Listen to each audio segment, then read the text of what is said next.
जब उनकी शक्लें मिलती हैं, तो जो माँ बाप जो काम करते हैं, जो उनके किरदार हैं, क्या बच्चों से नहीं मिलते?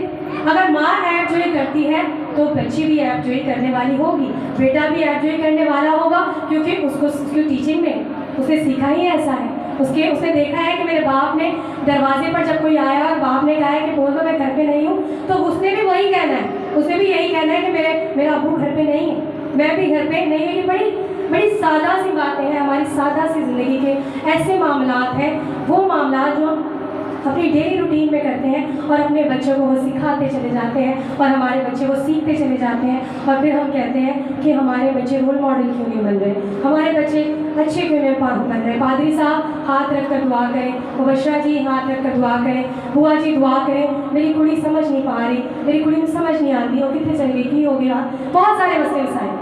लेकिन इससे पहले स्कूलिंग है, इससे पहले टीचिंग है, इससे पहले सिखाना है, अपने बच्चों को बताना है कि किस तौर से आपने ज़िंदगी गुजारनी है।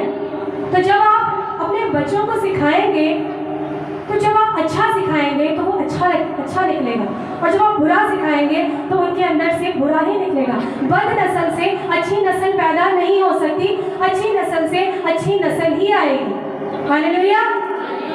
तो इसी तरह से अगर घोड़ों की नस्लें देखी जाए तो घोड़ों में भी अच्छी नस्ल और बुरी नस्ल पाई जाती है। हिंदुओं के मज़हब में देखें तो उनके मज़ाहिब में भी क्या है कि उनमें एक जो ज़ात है वो ज़ात है ब्राह्मण ज़ात। वो ज़ात जो है वो इबादत करती है, और जो एक ज़ात है वो शुद्ध है आई थिंक। और वो ज़ात क्या करती है, वो दुआ नहीं करती, वो नौकरी वगैरह करती है, दिए वगैरह जलाती है। लेकिन एक जो ज़ात है वो ख़ास ज़ात है। तो जो दुआ करने वाले हैं वो आला नस्ल गिने जाते हैं, वो आला नस्ल है, और वो ज़मीन पर भी आला नस्ल है, वो आलमे बाला पर भी आला नस्ल है। अगर ज़मीन पर वो दुआ करने वाले पसंद किए जाते हैं, कहा जाता है कि नहीं ये दुआ करने वाली बेटी है, ये दुआ करने वाली बीवी है, ये दुआ करने वाली औरत है, तो इससे कहीं बढ़कर आलमे बाला पर आपकी तारीफ होती है। हालेलुया।